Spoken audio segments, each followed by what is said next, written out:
बिस्मिल्लाहिर्रहमानिर्रहीम। अस्सलाम वालेकुम।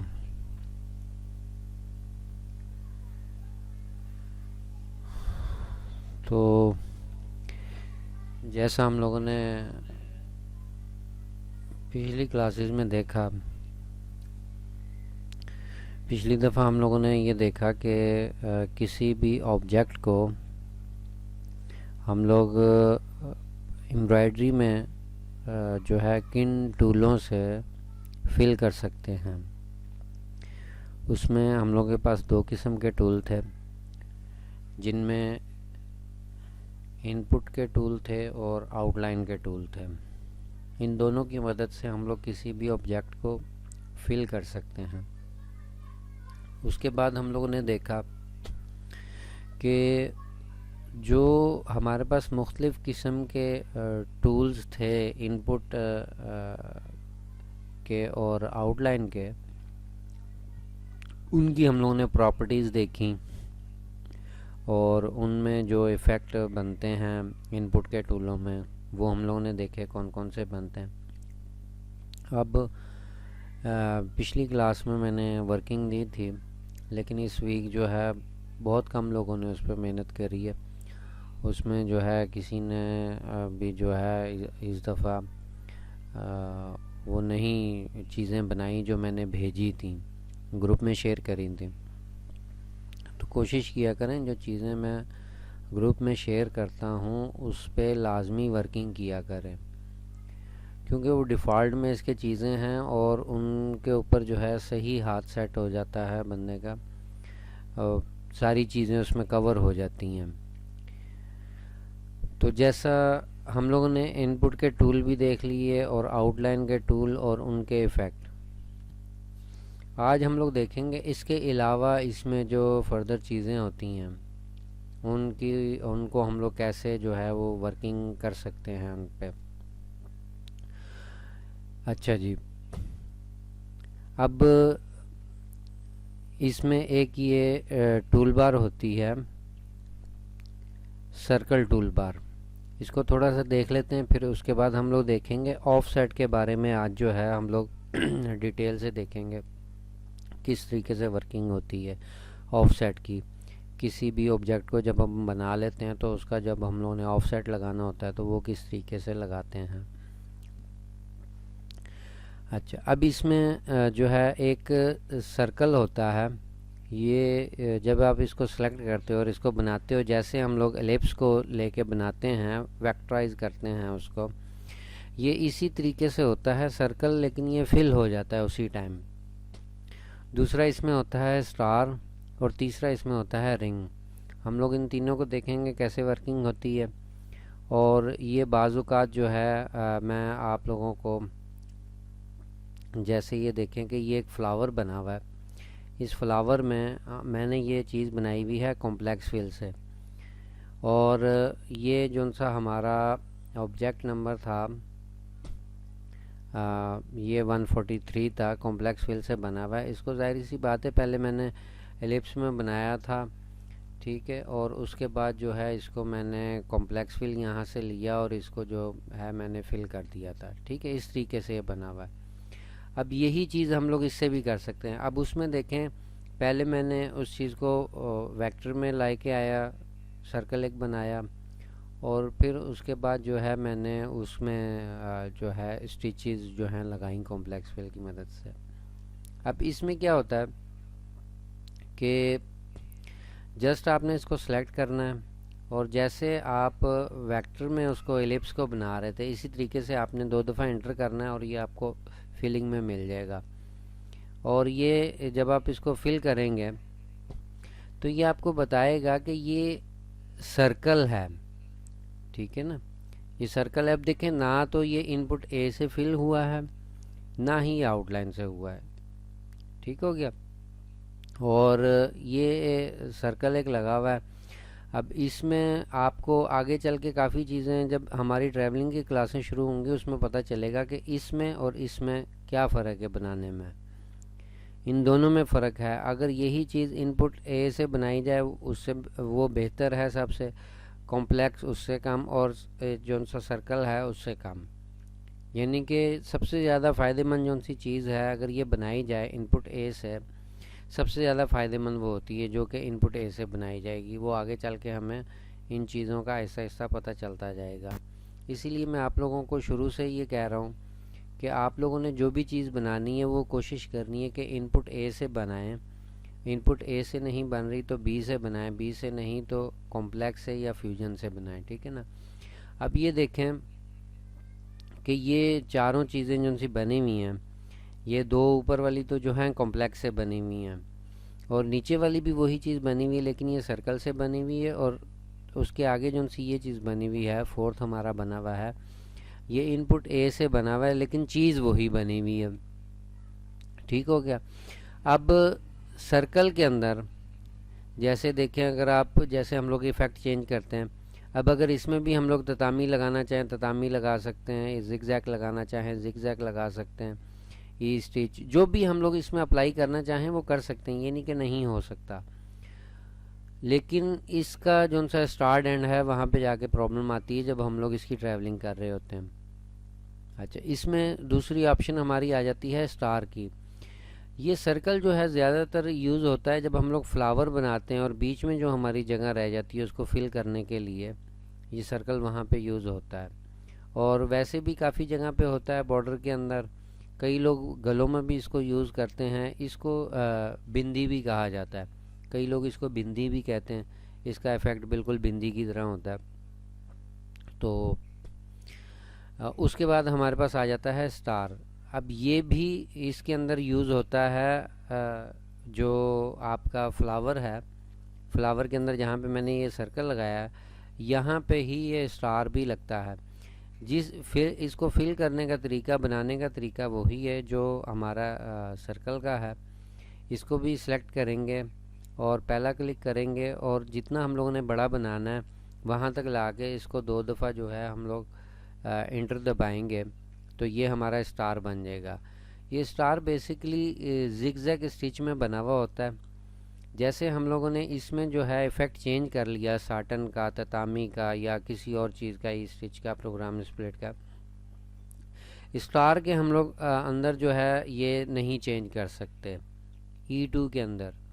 ठीक है ना, ये भी आपने चीज़ें जहन में रखनी है कि कुछ वर्जन हैं जिनमें हम लोग ये कर सकते हैं, अभी जो उनसे लेटेस्ट आए उनमें हम लोग ये कर सकते हैं। अच्छा, अब जिगजैग के ये डिफ़ॉल्ट में जो है जिगजैग से ही बनता है स्टार, और इसका इफ़ेक्ट ये एक ही रहता है। लेकिन इसकी जो हम लोग प्रॉपर्टी है, स्टिच की जो सी वैल्यू है, उसकी स्पेसिंग हम लोग चेंज कर सकते हैं कम और ज़्यादा। ठीक है ना। अब देखें, ये भी फ्लावर के अंदर अगर कहीं पे आपने एम्ब्रॉयडरी चीज़ें देखी हों तो ये इसी तरीके से यहाँ पे जो है वो फिट हो जाता है। ये चीज़ें फ्लावरों के अंदर भी यूज़ होती हैं और अलहदा से भी यूज़ होती हैं। और इसी तरीके से हमारे पास इसमें थर्ड ऑप्शन होती है रिंग की। अब रिंग किस तरीके से काम करता है, जैसे देखें कि मैंने ये पहला इंटर किया, पहला क्लिक किया, क्लिक करने के बाद अंदर की जो सी मुझे जितनी स्पेस चाहिए उस रिंग की, आप उसकी शेप भी देखें जो बनी हुई है वो उसी तरीके से बनी हुई है कि अंदर से वो खाली होगा और साइडों से वो फिल हुआ हुआ होगा। अब ये चीज़ देखें कि मैंने पहला क्लिक किया और जितनी मुझे अंदर से खाली स्पेस चाहिए उतनी मैंने ले ली, और फिर उसके बाद मैं इंटर दबाऊंगा, फिर दोबारा इंटर दबाऊंगा। अब क्या होगा, यहाँ पे ये लॉक हो जाएगा, जितना अंदर का हिस्सा था वो लॉक हो गया। लॉक होने के बाद फिर मैं माउस को ओवर करूँगा और जितना मेरे को रिंग चाहिए होगा उतना वो मैं रिंग जो है वहाँ पे जाके इंटर करूँगा 2 दफ़ा और वो मेरा अप्लाई हो जाएगा। इसके अंदर आप जो है इफ़ेक्ट चेंज कर सकते हैं। जैसे अभी जिगजैग लगा हुआ है, ज़्यादातर इसमें साटन चलती है। ये रिंग बनते हैं, ये रिंग भी तकरीबन यहाँ पे ये देखें ये इस तरीके से फ्लावर के ऊपर ही फिट हो जाता है। अच्छा, अब रिंग की जो सी शेप है ये हम लोग इनपुट सी से भी ले सकते हैं। अब देखें, इनपुट सी का मैंने आप लोगों को यूज़ बहुत कम बताया है, यानी कि इनपुट के जो से टूल हैं उसमें मैंने बहुत कम बताया। अब हमारी अगर मैं इसी को इनपुट सी में लगाना करना चाहूँ तो ये मैं एक सर्कल यहाँ पे बना लेता हूँ एलिप्स से, और इसको जो है मैं नीचे ले आता हूँ और इसके ऊपर जो है इनपुट, इसको सिलेक्शन में मैंने लिया और उसके बाद जो है इनपुट सी को क्लिक किया और ये यहाँ पे लगा दिया। ठीक है, और इसकी जो सी फीलिंग है वो मैं साटन से कर देता हूँ, साटन से कर दी। अब देखें कि इसकी अगर ये मैंने स्पेस कम और ज़्यादा करनी है अंदर की, तो ये दोनों साइडों से मैं इसको कर सकता हूँ। जैसे मैंने आप लोगों को बताया था कि डिफ़ॉल्ट में जो इनपुट सी लगती है, यहाँ पे मैंने आप लोगों को इनपुट सी लगा के दिखाई थी, ये इनपुट सी लगी हुई है, ये स्टैम्प स्टिच लगी हुई है और ये भी स्टैम्प स्टिच है। इनपुट सी हम लोगों ने फिर अभी तक यूज़ नहीं करी, ये करी हुई है मेरे ख्याल से, ये इनपुट सी है। ठीक है ना, इसका मैंने आप लोगों को बताया था कि इसको आप लोग विड्थ जो है इसकी कम और ज़्यादा कर सकते हो।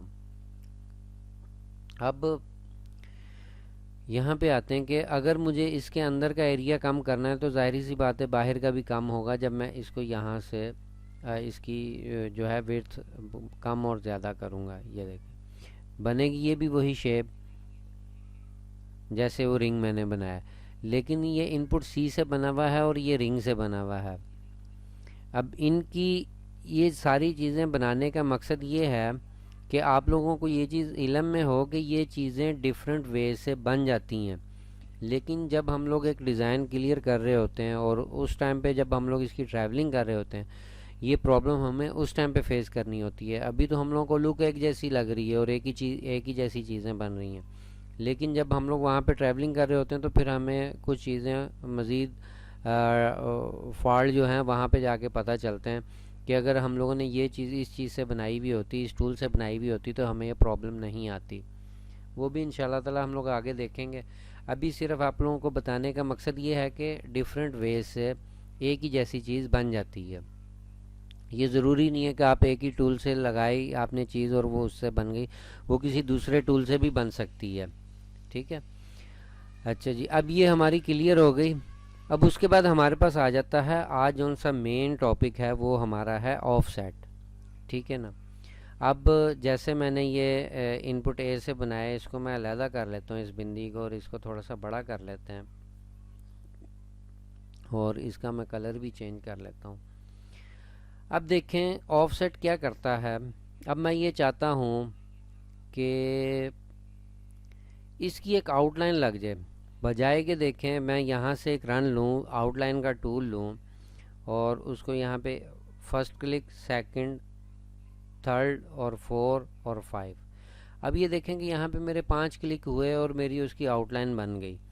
आउटलाइन के जितने भी टूल्स हैं, अगर किसी भी एक टूल पे आपने वर्किंग करी हुई है, ठीक है ना, किसी भी एक टूल पे आप लोगों ने वर्किंग करी है, फ़र्ज़ करें आपने रन लगाई हुई है, आप इसको कन्वर्ट करना चाह रहे हैं मोटिव रन में, वो आप इजीली कर सकते हैं। आपके पास एक चीज़ पड़ी हुई है यानी कि रन पड़ी हुई है और मैं ये चाहता हूँ कि इस पर मैं स्टैम्प स्टिच अप्लाई कर दूँ या बैक स्टिच अप्लाई कर दूँ या ट्रिपल रन अप्लाई कर दूँ, मोटिव रन कर दूँ, मैं इजीली कर सकता हूँ। एक चीज़ बनी हुई है मेरे पास। अब देखें जैसे मैंने इस बिंदी के ऊपर ये चीज़ लगा ली, इसको मैं डुप्लिकेट कर लेता हूँ, यहाँ पे नीचे ले आया मैं डुप्लिकेट करके। अब मैं चाह रहा हूँ कि इस रन की जगह मैं कस्टमर को दिखाना चाह रहा हूँ कि इस पे अगर स्टैम्प स्टिच लगेगी तो उसका व्यू कैसे आएगा। ठीक है, और इसकी जो है मैं थिकनेस कम कर लेता हूँ और इसकी स्पेसिंग भी कम कर लेता हूँ। ठीक है ना, अब ये देखें, अब स्टैम्प स्टिच भी लगा ली मैंने। कस्टमर कहता है नहीं आप मोटिव रन लगा के दिखाएं, इस पर कोई मोटिव रन लगा दें, तो मैं इसको सेलेक्ट करूँगा और यहाँ से जस्ट मोटिव रन अप्लाई कर दूँगा और इसकी जो है मैं साइजिंग थोड़ी सी छोटी कर लेता हूँ।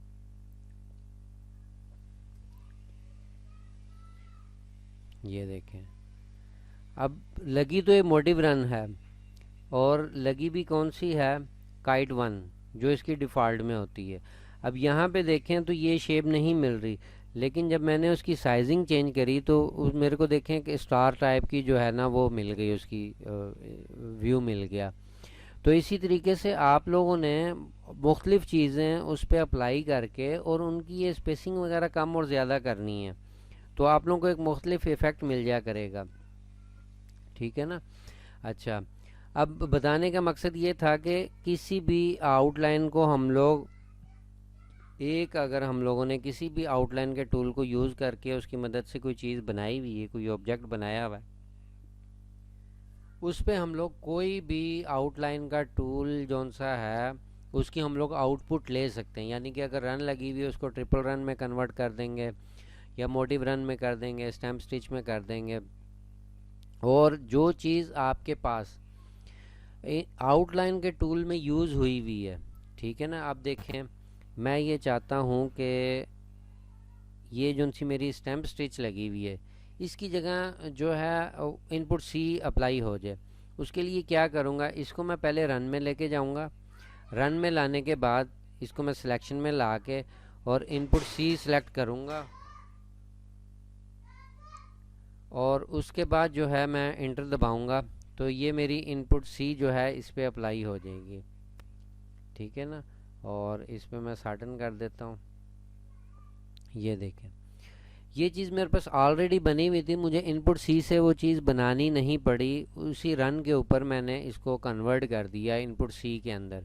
इसीलिए मैं बार बार शुरू में बता रहा था कि इनपुट के जौन से टूल हैं उनमें जौन सा इनपुट सी है ये ज़्यादातर आउटलाइन के लिए इस्तेमाल होता है, इनपुट के लिए इस्तेमाल नहीं होता। ये टूल इनपुट सी जो है ये आउटलाइन के लिए इस्तेमाल होता है। ये टूल तो इनपुट का है लेकिन आउटलाइन के लिए इस्तेमाल होता है, ठीक है ना। तो अब ये चीज़ें आपकी ऐसा ऐसा जो है क्लियर हो रही होंगी कि उस टाइम पे मैं क्यों ये चीज़ बार बार रिपीट कर रहा था। अच्छा जी, अब उसके बाद आ जाते हैं हमारा जौन सा आज का मेन टॉपिक है। छोटी छोटी चीज़ें साथ साथ इसलिए बता रहा हूँ ताकि आप लोगों की ये चीज़ें जल्दी जल्दी क्लियर होती जाएं, और साथ साथ जिस तरह चीज़ें बनती हैं उनके ऊपर जिस तरह से वो अप्लाई होती हैं वो भी चीज़ें आपके जहन में आती रहें, ठीक है ना। और इसके बाद जो है हम लोग आज देखेंगे कि ऑफसेट से हम लोग किस तरीके के काम ले सकते हैं। अब मैं ये चाहता हूँ कि ये जो मेरा एक ऑब्जेक्ट बना हुआ है, हम लोग दो किस्म के ऑब्जेक्ट ले लेते हैं। एक यहाँ पे हम लोग बना लेते हैं कोई और चीज़ बना लेते हैं। एक हम लोग पत्ती बना लेते हैं और इस पे साटन अप्लाई कर लेते हैं, ठीक है। अब मैं ये चाहता हूँ, मेरे पास दोनों चीज़ें हैं। अब अगर देखें कि मैं इस पे आउटलाइन लगाना चाह रहा हूँ इसकी, और इन दोनों की लगाना चाह रहा हूँ आउटलाइन। यहाँ पे तो मैंने आपको बताया कि रन से मैंने 5 क्लिक किए और उसको वो कर लिया। अब अगर यहाँ पे भी करूँगा, पहले इसको फिल करूँगा फिर इसको फिल करूँगा, तो मैं क्या करूँगा कि ऑफसेट की मदद से मैं इसकी आउटलाइन अप्लाई कर सकता हूँ। ऑफसेट इसका जो है लगा सकता हूँ मैं। इन दोनों को मैं सिलेक्शन में लेके आया, सिलेक्शन में लाने के बाद मैंने ऑफसेट पे क्लिक किया। ऑफसेट पे क्लिक करने के बाद हमारे जो से ये दोनों ऑब्जेक्ट हैं सिलेक्ट थे। अब ये 0 0 पे आ रहा है, यानी कि ये 0 0 का मकसद ये है कि इसके बिल्कुल जौन सी हमारी ये लगी हुई है, इसमें लाइन जौन सी लगी हुई है जो हमें हल्की सी नज़र आ रही है, ये उसके ऊपर जो है इसको जो भी चीज़ हम लोग अप्लाई करेंगे इसके ऊपर, अगर हम लोग बैक स्टिच करते हैं, रन करते हैं, ट्रिपल रन करते हैं, मोटिव रन करते हैं, इनपुट सी करते हैं, ठीक है ना, जो भी हम लोग करते हैं तो वो हमारी इस लाइन के ऊपर ही अप्लाई कर देगा। जैसे देखें, मैं यहाँ पे बैक स्टिच लगाना चाह रहा हूँ और बैक स्टिच का ऑफसेट लगाना चाह रहा हूँ इन दोनों को, क्योंकि इन दोनों को सिलेक्शन में लाने के बाद मैंने ऑफसेट को क्लिक किया था, तो अब दोनों पे अप्लाई होगा। जस्ट मैं इसको ओके करूँगा। अब ये देखें कि उसने इन दोनों के ऊपर मेरे को बैक स्टिच जो है अप्लाई करके दे दी। अब मैं इनके कलर चेंज कर लेता हूँ, ऐसे नहीं,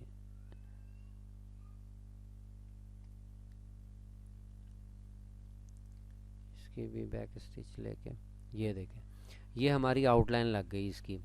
मेरे को बार बार जो है उन चीज़ों को बार बार क्लिक नहीं करना पड़ा, जस्ट मेरा एक क्लिक के अंदर जो है वो काम हो गया। अब इसी तरीके से जैसे देखें कि ये सर्कल जो सा हमारा बना हुआ है, मैं ये चाहता हूँ कि इसका जो सा मैं ऑफ सेट लगाऊँ, एक बैक स्टिच का लग जाए और उसके बाद फिर थोड़े एरिए के बाद फिर दूसरा लग जाए, फिर तीसरा लग जाए, फिर चौथा लग जाए, यानी कि वो जितने भी मैं ऑफ सेट जो है उसको करना चाहूँ वो लगा सकूँ। तो अब मैंने इसको सिलेक्शन में ले लिया और दोबारा से ऑफ सेट में आ गया। ऑफ सेट में आने के बाद यहाँ पे तो ये बता रहा है कि इस लाइन के ऊपर, जैसे मैंने ये 0 0 का बताया कि ये बिल्कुल इस लाइन के ऊपर, अगर मैं ये चाहता हूँ कि इस सर्कल के 1 mm यानी कि 1 mm का गैप हो, बीच में 1 mm की स्पेस हो और फिर ये बैक स्टिच या स्टैम्प स्टिच या रन जो भी है वो लगाए, तो मैं क्या करूँगा, जस्ट यहाँ पे 1 mm लिख दूँगा और फिर इसको बैक स्टिच को अप्लाई करूँगा। तो ये देखें उसके 1 mm बाहर उसने जो है वो लगा दिया। ठीक है। अच्छा, अब होगा क्या, और अगर मैं ये चाहूँ कि इसके अंदर 1 mm आ जाए, तो मैं क्या करूँगा कि यहाँ पे माइनस कर दूँगा, -1 mm कर दूँगा और फिर इसको ओके करूँगा। अब ये देखें कि उसने उस दायरे के अंदर जो है 1 mm जो है उसने उसको बैक स्टिच को अप्लाई कर दिया है। ठीक है, अब वाज़ेह नज़र आ रही होगी चीज़। अब इसी तरीके से मैं ये चाहता हूँ कि यहाँ पे इसके ऑफसेट जो हैं जैसे देखें मैंने ये एक लगाया माइनस करके और एक लगाया प्लस करके, यानी कि प्लस तो नहीं लिखा लेकिन वहाँ पे सिर्फ उसको वो किया तो उसने प्लस उसमें ऐड कर दिया। अभी इसी तरीके से मैं चाहता हूँ कि इसके बाहर जो है 3 ऑफसेट जो हैं लगें और हर एक में 1 mm की स्पेस हो। ठीक है, अब मैंने इसको सिलेक्शन में ले लिया और मैं ऑफसेट में आया। ऑफसेट में आने के बाद हमारे पास इसमें आती है यूज़ ऑफसेट लिस्ट। ठीक है ना, यूज़ ऑफसेट ये फिक्स ऑफसेट है और ये हमारी लिस्ट है जो हम लोग क्रिएट करेंगे। किस तरीके से, यूज़ ऑफसेट लिस्ट पे मैंने क्लिक किया, क्लिक करने के बाद और यहाँ पे ऑफसेट लिस्ट पे आएंगे हम लोग। अब ये हमारे पास लिस्ट आ जाएगी। अब ये बता रही है, अब ये देखें कि यहाँ पर जो है पहला जो सा ऑफसेट है, पहला जो ऑफसेट है मैं 0 पे अगर लगाना चाह रहा हूँ 0 पे करूँगा, यानी कि 0 पे बिल्कुल इसके एज के ऊपर लग जाए, जो इस सर्कल का एज है उसके ऊपर लग जाए। फिर उसके बाद दूसरा जो सा ऑफसेट है वो मेरा 1 mm के बाद लगे। ठीक है ना, इस सर्कल के 1 mm के बाद लगे। और इसी तरीके से थर्ड जो सा मेरा है वो मेरा लगे 2 mm के बाद। ठीक है ना, 2 mm के बाद लगे। और फोर्थ मेरा जो है वो लगे फिर 1 mm के बाद या 1.5 के बाद। ठीक है, अब एक चीज़ देखें कि यहाँ पे ये उसको चेंज करता जा रहा है, उसके रिज़ल्ट को चेंज करता जा रहा है। ये किस तरीके से कर रहा है कि ये ऑफसेट हमारा पहला जो सा लगा वो 0 पे लग गया, यानी कि इसके एज पे लग गया। उसके बाद इस सर्कल के 1 mm के ऊपर ये लगा, इसने यहाँ पे 1 mm पे उसको लगा दिया। हमारा जो सा थर्ड ऑफसेट था वो 2 mm पे हम लोगों ने किया, यहाँ पे उसने 3 mm कर दिया। ये 3 mm इस सर्कल को वो काउंट कर रहा है, इस सर्कल के 3 mm के बाहर फेंकेगा उस चीज़ को ना, उस ऑफसेट को, क्योंकि 0 पे हमारा एक लग गया, उसके बाद 1 mm पे हमारा लग गया 1 mm और प्लस 2 mm, वो हो गया 3 mm। जो उनका थर्ड ऑफसेट हमारा फेंकेगा वो 3 mm के ऊपर फेंकेगा। ठीक है, हमारा फोर्थ जो है 1.5 आया, 3 mm तक तो हम लोग पहुंच गए इस सर्कल के। उसके बाद जो सा ये फोर्थ हमारा फेंकेगा ऑफसेट वो 4.5 पर फेंकेगा, क्योंकि 3 mm और 1.5 mm को अगर प्लस करें तो 4.5 बनता है। ठीक है ना, आप अगर देखें कि मैं इसको ओके करता हूँ और ये हम लोगों ने लिस्ट क्रिएट कर ली और उसके बाद जो है हम लोगों ने इसको अप्लाई किया। अब अगर आप देखें कि एक उसने 0 पे फेंका, फिर उसके 1 mm के बाद उसने वो किया, फिर उसने उसके बाद जो है 2 mm का गैप दिया, फिर उसने एक और ऑफसेट लगाया, फिर उसने 1.5 mm का गैप दिया और उसने हमारा फोर्थ ऑफसेट जो है वो लगाया। अच्छा, अब देखें अभी तक ओके करने के बाद मैंने कहीं पर भी क्लिक नहीं किया, ठीक है। अब अगर मैं कहीं और क्लिक कर देता हूँ और उसके बाद मैं ये चाहता हूँ कि ये जितने भी मेरे ऑफसेट लगे हैं इनका कलर जो है चेंज हो जाए, तो मुझे वन बाय वन सारों को सिलेक्ट करना पड़ेगा कंट्रोल को दबाकर। लेकिन अगर मैंने इसको क्लिक नहीं किया हुआ होगा कहीं पे भी, मैंने ओके कर दिया और वो लग गया, ठीक है। अब जो ऑफसेट मेरे लग गए, जो मेरी बैक स्टिच इस पे लगी हुई है, मैं कहीं पर भी क्लिक करे बगैर अगर सिलेक्शन पे चला जाऊं, सेलेक्ट टूल जो सा मेरा है, सिलेक्शन पे के टूल पे सेलेक्ट ऑब्जेक्ट पे मैं करूँगा, तो जितने भी मेरे ये ऑफसेट लगे हुए होंगे सारे के सारे मेरी सिलेक्शन में ऑटोमेटिकली आ जाएंगे। लेकिन अगर मैं कहीं पे क्लिक कर लूँगा फिर नहीं आएंगे, फिर मुझे वन बाय वन जो है इनको सेलेक्ट करना पड़ेगा और उनका कलर चेंज करना पड़ेगा, ठीक है ना। तो अब मैंने एक ही दफ़ा में क्या किया कि मैंने ओके करने के बाद डायरेक्ट सेलेक्ट पे किया कि जो चीज़ मेरी लास्ट क्रिएट हुई है वो मेरी सिलेक्शन में आ जाए। वो सिलेक्शन में आ गई और उसके बाद जो है मैंने उसके ऊपर एक जो है क्लिक किया और उसका कलर चेंज कर लिया मैंने, ठीक है। ये हमारा ऑफसेट है।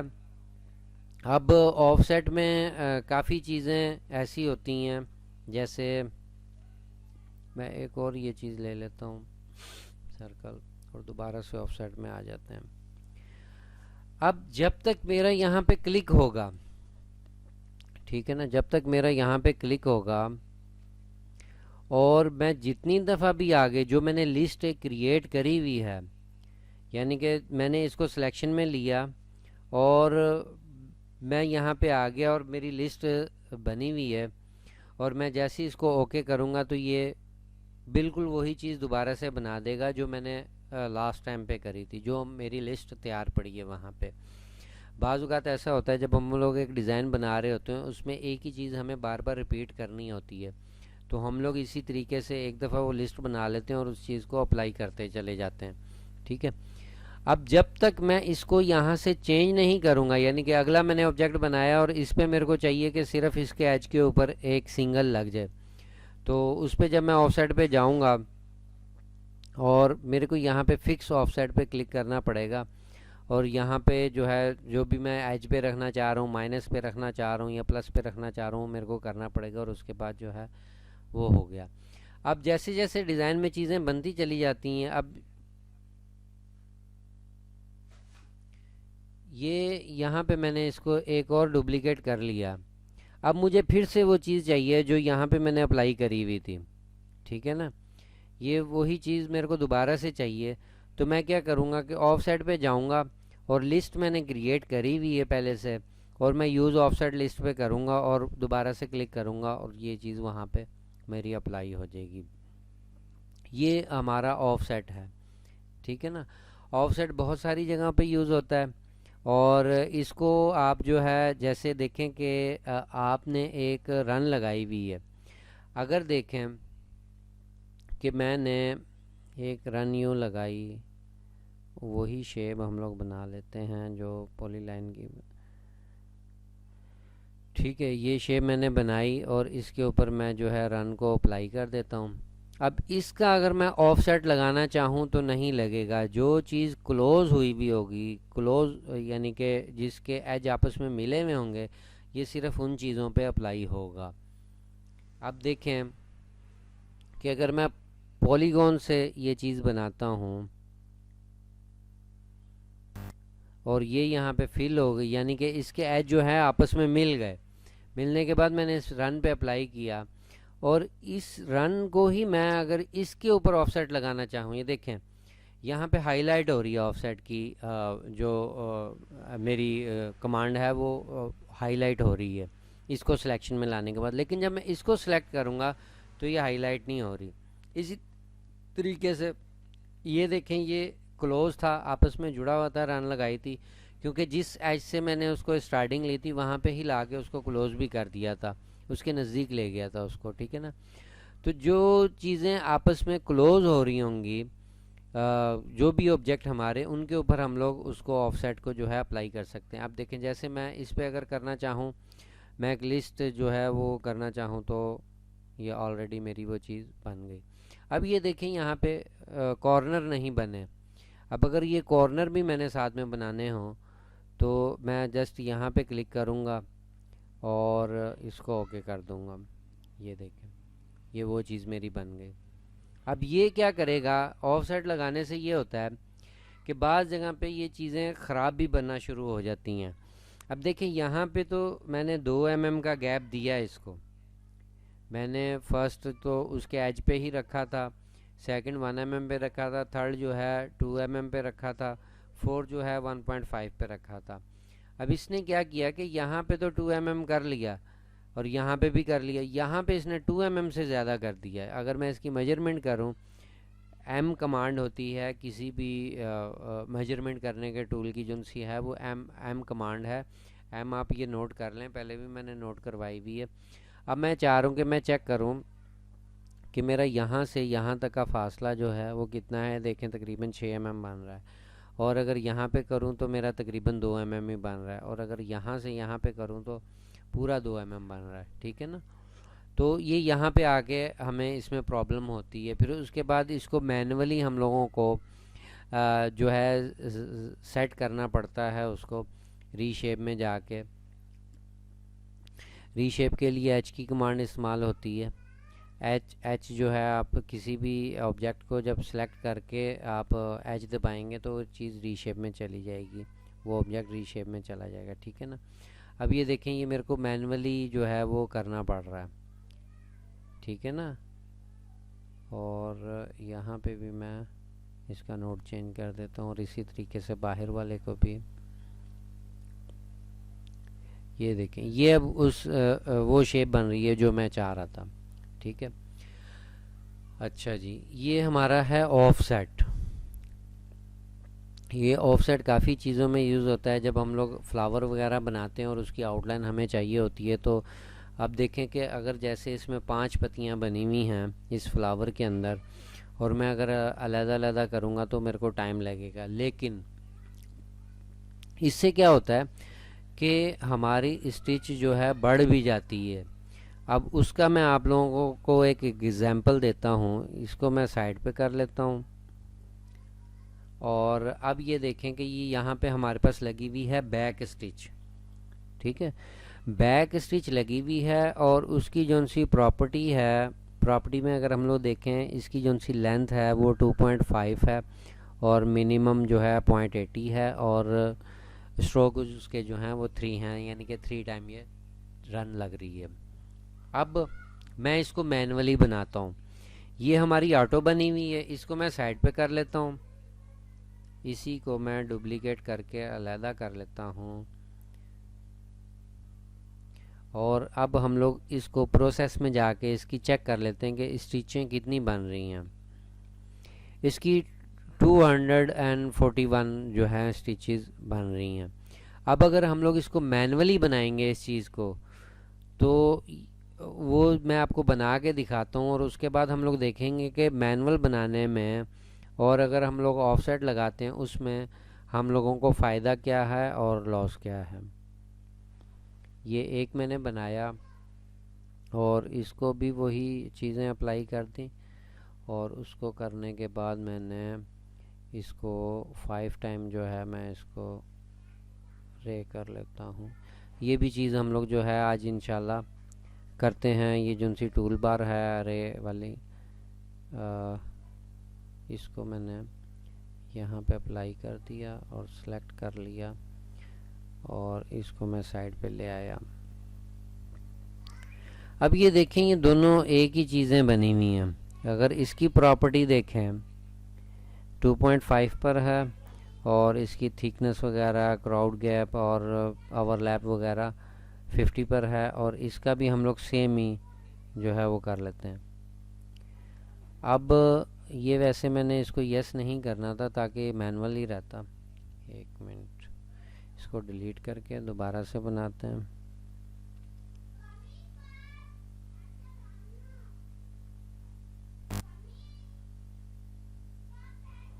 और इसको मैं 5 टाइम जो है वो अप्लाई कर लेता और इसको नो कर देता हूँ। अब हम लोग इसकी जो है स्टिच देख लेते हैं कि कितनी है। ये देखें 210 स्टिचेस आ रही हैं इसकी, जो मैंने मैनुअली बनाया है। जो ऑफसेट लगा हुआ था उसकी 241 आ रही थी। वो क्यों आ रही थी?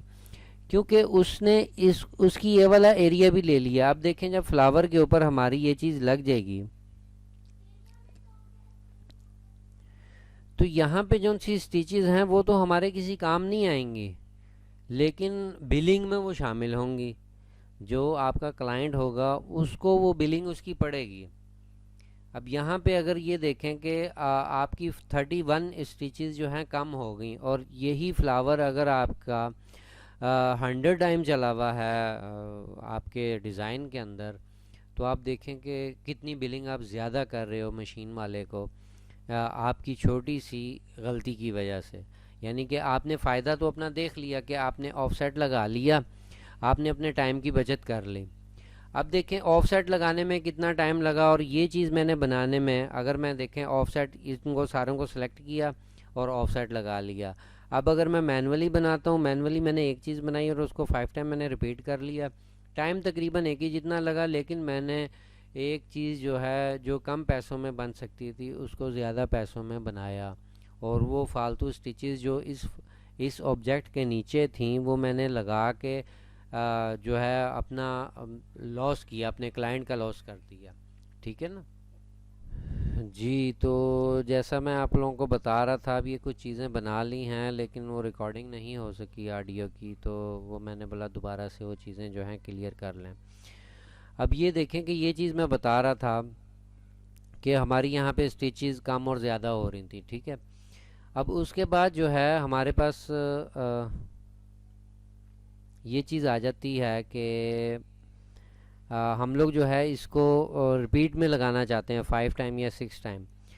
तो उसके लिए हमारे पास टूल बार होती है मिरर मर्ज की, तो हम लोग इसमें रिथ कर लेते हैं इसको 6 टाइम। तो ये देखें जहाँ पे मेरे को लगेगा कि ठीक है वहाँ पे मैं इसको जो है छोड़ दूँगा। और ये जो है हमारे से पूछता है कि जो हम लोगों ने यहाँ पे जहाँ पे उसको अप्लाई कर रहे थे, ये ऑब्जेक्ट एक दूसरे के ऊपर ओवरलैप हो रहे थे, तो जहाँ जहाँ पे ओवरलैप हो रहे हैं उनको मर्ज करना चाहते हैं या नहीं करना चाहते। तो मैं इसको नो करूँगा। अगर मैं इसको मर्ज करूँगा तो अभी देखें कि ये अलग-अलग ऑब्जेक्ट हैं, और अगर मैं इसको मर्ज करवा दूँगा तो ये क्या करेगा कि उसको एक सिंगल जो है ऑब्जेक्ट बना देगा, सिंगल ऑब्जेक्ट बना देगा।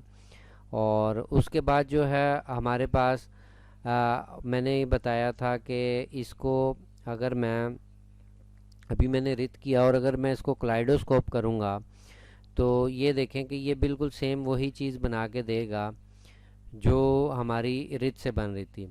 लेकिन जब हम लोग इसको करेंगे किसी ऐसी शेप के साथ, इसमें ये इसलिए ऐसे कर रहा है क्योंकि इसका राइट और लेफ़्ट दोनों एक ही जैसे हैं।